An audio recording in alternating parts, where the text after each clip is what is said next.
Coming up on State of Events, a shooting near SF State's campus last night has students outraged that they had to find out via Twitter. In San Francisco, police released new information on the death of public defender Jeff Adachi. State of Events starts now.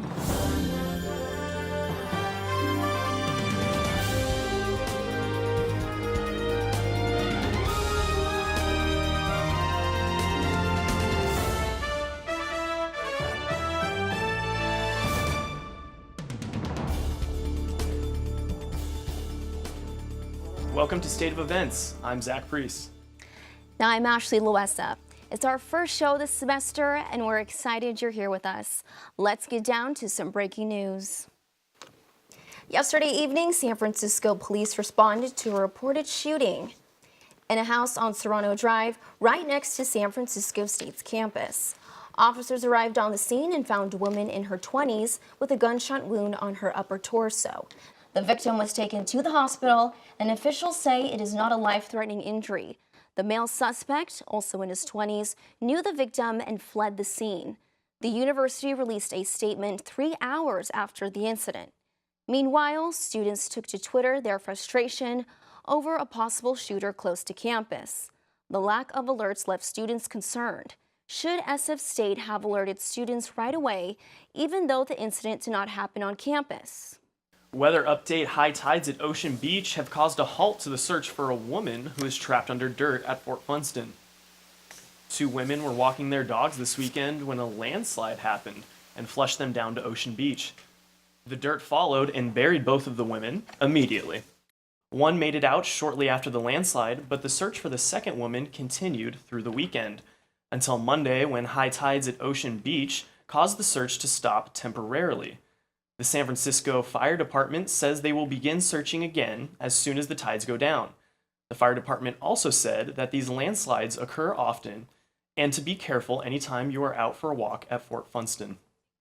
Police are continuing their investigation of the sudden death of San Francisco's public defender, Jeff Adachi. Adachi died on Friday after having dinner with a woman in North Beach. The woman, identified as Katerina, said she had dinner with Adachi where he complained of stomach pain. The two headed to an apartment on Telegraph Place near Quaid Tower, where Katerina called 911 after reports say he had a medical emergency. Adachi was rushed to California Pacific Medical Center, where he was pronounced dead.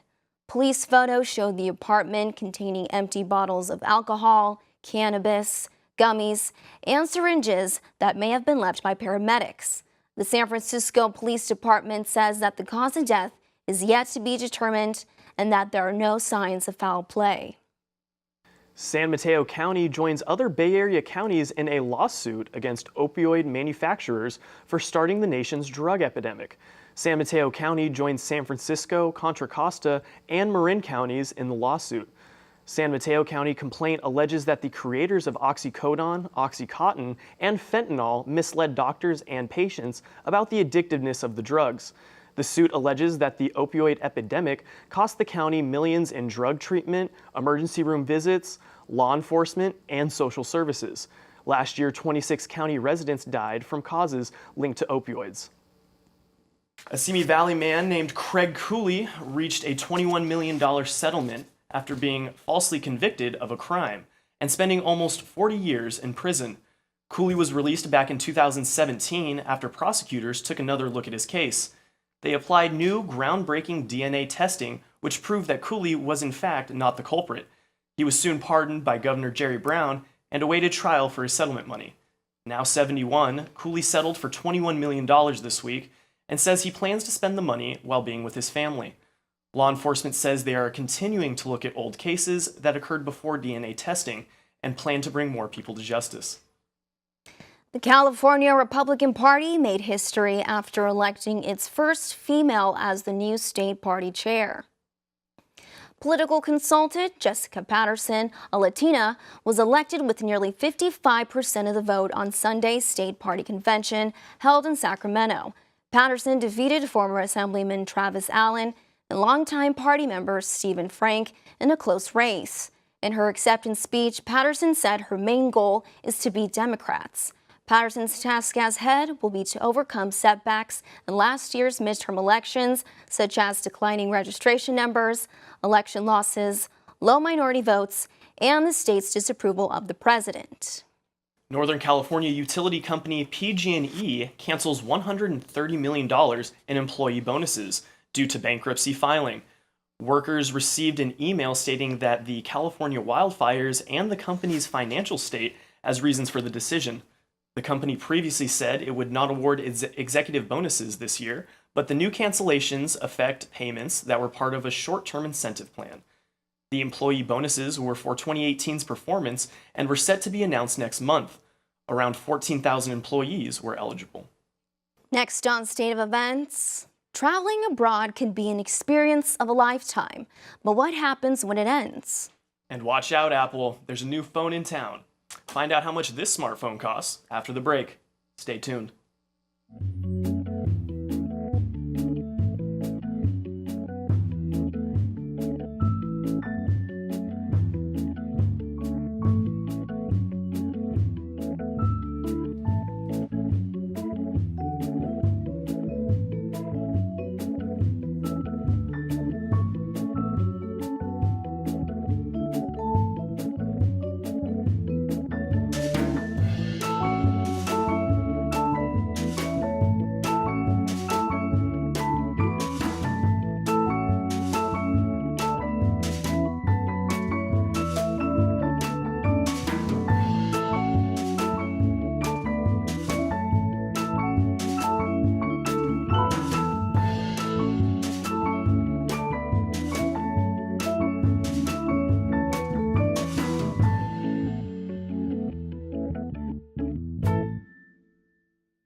Welcome back to State of Events. President Donald Trump announced that he will participate in a signing negotiation with Chinese leader Xi Jinping as part of a trade deal. Trump wrote in a tweet that he would delay an increased tax on Chinese goods set to take effect at 12:01 a.m. on Saturday. The president cited substantial progress on top priority issue for the administration tied to intellectual property and technology transfers. The Trump administration had plans of increasing tax on $200 billion of Chinese products from 10% to 25% if they were unable to make a deal. Chinese trade negotiators say that the two countries have achieved substantial progress on specific issues. Today, President Trump is in Vietnam with North Korean leader Kim Jong-un on the first of their two-day nuclear summit. Well, you're going to want to purchase this item before the China tax goes into effect. There's a new smartphone on the market, and it costs a pretty penny. Chinese technology brand Huawei announced their new foldable smartphone this month. The phone is priced at $2,600 and has a 6-inch screen that can fold into a phone and fit in your pocket. The phone is called the Mate X and is already up for sale in China. The company announced that they will be available for sale in the US soon. When asked if there would be a more affordable version of the phone, the CEO of Huawei said that there would be many phones on the way, from them ranging from a number of different price ranges. Apple will be replacing the plastic cards this year, not on the iPhone, but with credit cards. Goldman Sachs has teamed up with Apple to create the first Apple credit card that will debut later this year. Apple says that the card will work in unison with your Apple Wallet and will continue include features such as setting financial and spending goals, track your rewards, and manage your balance. All of these features will be accessible through your iPhone. Employees at Apple have access to first cards for testing and will be unveiled to the public later this year. YouTube has been receiving some major backlash this week after ads seen on anti-vaccination videos. They announced that they will be removing ads from anti-vax videos on their platform. Representatives from the website stated that these videos violate their policy and are considered harmful and dangerous. According to YouTube's policy, videos that violate any guidelines will not be monetized, which means no ads will be placed on the video. This statement comes after BuzzFeed reported that some ads had slipped through their automated program and been seen on anti-vax videos. YouTube says they are working on the problem with their system and hope to have it fixed soon. And more with the latest tech news. Karen Alarcon is in the studio with a business roundup. Karen? Thank you, Ashley and Zach. The software giant Microsoft teams up with Albertsons, the second largest grocery chain. Here's the latest tech news on the world's top companies. Microsoft teams up with Albertsons. This partnership will transform the customer experience digitally using technology and artificial intelligence to eliminate wait times and help employees track inventory, as well as eliminating friction among customers. It's currently being used in 27 stores and plans to expand this year. Another duo collabs. Two giants in the automobile sector, BMW and Daimler, are collaborating. The companies announced on Friday, February 22, 2019, that their intentions are to spend $1.13 billion on the venture. Their collaboration will be divided into 5 separate companies. Reach Now for multimodal services, Charge Now for EV charging, Free Now for tax ride hailing, Park Now for parking, and Share Now for car sharing. Other global auto companies that joined forces include Ford and Volkswagen, with intentions to build trucks and vans together. On the site, Daimler plans to launch a robot taxi service with auto tech supplier Bosch in San Jose, California. Nike's Adapt BP went on sale this past weekend, and users issued reports immediately. Some reported that either the left or right side sneakers failed to pair after attempting to update them through the companion Android app. Others say that the update used the motor to stop working, and even the physical buttons don't work. A Nike spokesperson told The Verge that a hard reset would do the trick, which involves pressing down the sneaker's 2 buttons. iOS users haven't had any issues yet. That concludes the tech roundup for this week. For more updates, check out our website at stateofevents.net. I'm Karen Alarcon. Back to you two at the desk. Thank you, Karen. Speaking of car sharing businesses, parking at San Francisco State is a challenge for students. The on-campus garages are costly and typically full. Alexandria Hernandez has more on the story. It's very challenging to find parking, so I usually end up parking like a mile away from here. Parking is hard to find here at San Francisco State. For those students who rely on the parking garage here at school, it can get expensive. It was getting really expensive to park on campus, so there were a few times that it's like, no, I have to take the bus, or this is causing financial hardship. So, yeah, I'm glad I got the pass, but I do feel like $8 is a little high. Daily parking passes are $5 for 1 to 2 hours and $8 for 2+ hours. The 2 main parking issues I hear from students are the lack of parking and what parking is available being very expensive. So there is a couple of places around campus that are free for 4 hours, but some people try to stack all their classes in one day. So when you're here for 8+ hours, you have to either keep moving your car around trying to find free parking, and there isn't a lot, or you do have to pay a lot of money, and I know that is a financial issue. Parking permits for the semester range in price. Weekly parking permits for commuter students cost a hefty $640 per semester. Faculty and staff permits vary depending on which parking lot they select. Reporting for State of Events in San Francisco, I'm Alexandria Hernandez. For those of you having a hard time adapting back to your home soil after being abroad, you're not alone. Lisa Lieberniak spoke with a few people about the struggles you encounter and received some helpful advice from a psychotherapist. I'm Lisa Lieberniak with State of Events, and I've gained insight on the struggles people deal with after traveling abroad. Going overseas for a period of time, you come back sort of a celebrity. Friends and family are excited to see you, but getting back into the groove of things may not be that easy. So the first 2 weeks is like amazing, and then after that, everything settles down and everyone goes back to their life. And then you're wondering, so how am I a part of their life? How am I part of this puzzle? And you try to go back and build these relationships again. So you still have to start from square one again. You have to find a job, you need to find housing, and then school starting right away. I think it's hard because you're abroad and you're like, you can define yourself however you want, but then you can come back here and people already know you for certain things, so it's hard to kind of like change your mindset and change people's mindsets about how they perceive you. And it's not like you just, went home for the weekend and you're back at school. It's you were in a whole new environment and a whole new culture and a whole new language, a whole new everything, and you're coming back and you're having to make your life over again. On the other hand, going abroad has helped people come to terms with what they want to do in the future. It just assured me that the things that I was doing, the things I was focusing on, were the things I wanted to continue to do when I got back. If you are struggling with post-travel blues, therapist Katie Butler says be gentle with yourself and recognize that it is hard. I'm just ready to take all that it's given me and apply it somewhere new. Lisa Librignac, State of Events. The popular fashion company Gucci is trying to make amends with their consumers after facing major backlash from releasing a sweater that mimicked blackfacing. Gucci unveiled their new spring line this last week, which included a sweater that pulled up over your mouth only to reveal the infamous blackface. Gucci quickly released an apology and proceeded to take the items out of storefronts, as well as online. In their apology, they announced 4 incentives in a long-term plan to embed cultural diversity in the brand.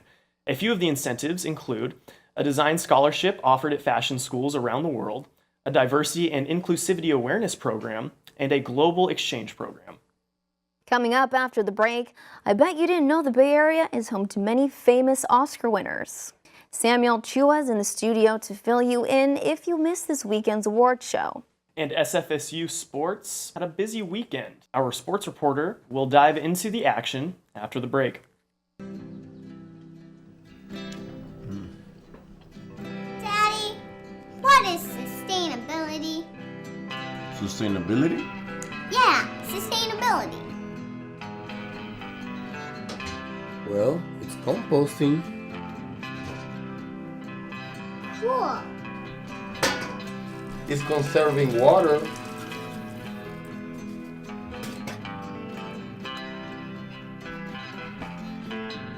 What about clothes? You can reuse clothes too.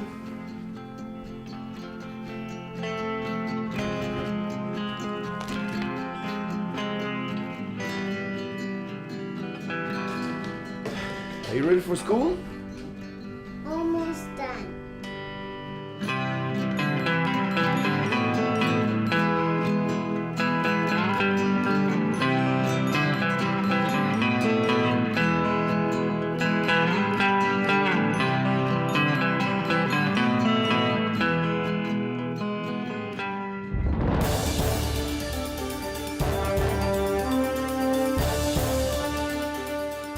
Welcome back and thanks for tuning in. This past weekend had many buzzing about the Oscars, from Best Dress to intimate performances and local Bay Area winners. In case you missed it, Samuel Chua is in the studio to give us the scoop. Samuel? Lion King fans are in for a treat. Disney dropped the first full-length trailer of the highly anticipated live-action adaptation film during Sunday night's Oscars.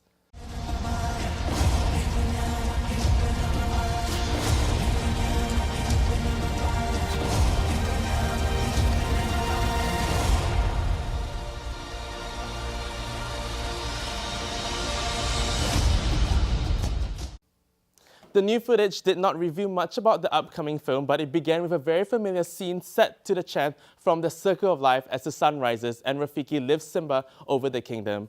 James Earl Jones will reprise his role as Mufasa from the original film along with Donald Glover as Simba, Beyoncé as Nala, and Chiwetel Ejiofor as Scar. The movie hits theaters July 19th. Speaking of the Oscars, Hollywood's biggest night was a memorable one at the Dolby Theatre. The 91st Academy Awards had no host, many firsts, and a few surprises, especially the award for the Best Picture. Rami Malek became the first ever actor to become first Arab descent to become Best Actor, followed by Regina King as Best Supporting Actress for If Beale Street Could Talk, and Oakland native Mahershala Ali winning Best Supporting Actor for Green Book. Capturing an Oscar for film editing, San Jose native John Ottman earned the prize for his work on Bohemian Rhapsody. This goes to my parents on their fireplace mantle because they encouraged me to do whatever I wanted to do when I was a kid, whether it was writing music, which was a mystery to them, or making films in their garage in Normington Way in San Jose, California. Also picking up an Oscar for Best Feature-Length documentary was Free Solo, a film about mountain climbing. Samuel Crossley, a San Francisco State alumni, served as cinematographer of the film. Black Panther also scored big as Ruth E. Carter and Hannah Beachler won Oscars for costume design and production design respectively, becoming the first African-American women to win in those categories. In the shallow, in the Another memorable moment came from a passionate performance by Lady Gaga and Bradley Cooper as they performed Best Original Song winner Shallow from A Star Is Born. But the night did not end without the biggest award of the night, Best Picture, which was awarded to Green Book over the much-favored Roma. In all, the event was such a huge success, and diversity was one of the biggest winners at the Oscars. In the studio, I'm Sammy Chua. Back to you guys at the desk. Coming back to the Bay, San Francisco's Balboa Park Public School reopens after $11 million renovation. The pool is part of Balboa Park, a 21-acre park off Interstate Highway 280 near Ocean Avenue. A new community room, mechanical and plumbing systems, movable pool divider, and pedestrian safety and accessibility are some of the improvements included in the 2.5-year renovation. Funding for the pool was provided by the 2012 Clean Safe Parks Bond, California Department of Housing and Community Development. The Balboa Park Pool is one of 9 public swimming pools in San Francisco. Swimming in a pool is overrated. This weekend, San Franciscans took an even greater plunge into the SF Bay. Alexis Gonzalez tells us more about why people were brave enough to jump into the freezing cold waters of San Francisco. It was really cold that year. It was so windy and I was like, oh, we're gonna die! It's always nice to help out, especially when it's for a certain cause. I think it's awesome. I mean, you see these guys out here with no wetsuits, and the water is pretty chilly, but it's great that they get a chance to go out there and check it out. More than 300 people came out to an event called Dash and Splash to run a 5K in support of the Special Olympics. Some came out to show off their costumes. Others came out to run a 5K and participate in the polar plunge that is jumping into the icy cold waters of San Francisco. All in all, everyone came to support the Northern California Special Olympics. United Airlines and the San Francisco Police Department joined forces with the Special Olympics to raise money for athletes, inclusive school programs, and vital health screens. We estimate that we're going to generate about $200,000 off the event, and so it allows us to provide training and competition opportunities in 14 different sports. All participants were invited to partake in the pre-splash bash, featuring breakfast burritos, wine, and beer before moving on to the costume contest, which the nuns of Perpetual Indulgence were excited to judge. Why not to just give it to one? It's way more fun for 20 people jumping up and down than just one. Chris explained why he decided to join the event. Kind of like being outdoors, and I was like, hey, perfect. I'll do a 5K and then jump in this cold water. Dash and Splash is not exclusive to California. Special Olympics has a lot of events nationwide. I know from my experience living in Arizona. There will be a total of 15 polar plunges this year. Interested in taking a dip for a cost? Join South Lake Tahoe on March 30th. It's a 3-day party, basically. Reporting for State of Events in San Francisco, I'm Alexis Gonzalez. Thanks, Alexis. What a workout. Let's send it over to Nicole with the sports report on all things Gator. It was a busy week for sports, so let's get right down to it. Your San Francisco Gators had an event-filled weekend. Men's basketball took on Cal State San Marcos on Thursday, where they clinched a playoff berth for the 5th season straight. They were up in the first half and stayed alive, scoring 50 points in the second half. This guy right here, Jace Wycliffe, had a career high with 30. Final score 87-60. Men's basketball welcomed UC San Diego on Saturday for senior night. They couldn't rally back and took a loss, final score 87-65. Women's basketball was also in the mix. They took on Cal State San Marcos Thursday and fell short 75-62. Saturday, women's basketball also celebrated senior night and couldn't pull it together against UC San Diego, losing with a final score 77-55. Now, over to the Swamp, which was literally a swamp this weekend. Men's baseball had to postpone their game Friday, doubleheader Saturday, and had to go to Chico on Sunday to finish the series. The outfield of Maloney Field was unplayable this weekend, sending them to go play at Nettleton Stadium. They took both games Sunday, score 5-4 and 10-9. Women's softball had a great weekend after switching schedules and ended up playing at the home turf. They swept the 3-game series. Men's basketball finishes their last 2 games of the season this week before heading off to playoffs. Women's basketball will finish their last 2 games of the season. Men's baseball is heading to Cal State San Marcos for a 4-game series, and women's softball will be heading to Cal State San Marcos as well. That's it for your Chomp City Sports. Thank you for tuning in to State of Events. To get even more updates, follow us on our social media. We want to hear from you. In Studio 1, I'm Ashley Loessa. And I'm Zach Priest with Nicole Gitsky. And we'll see you next week, Gators.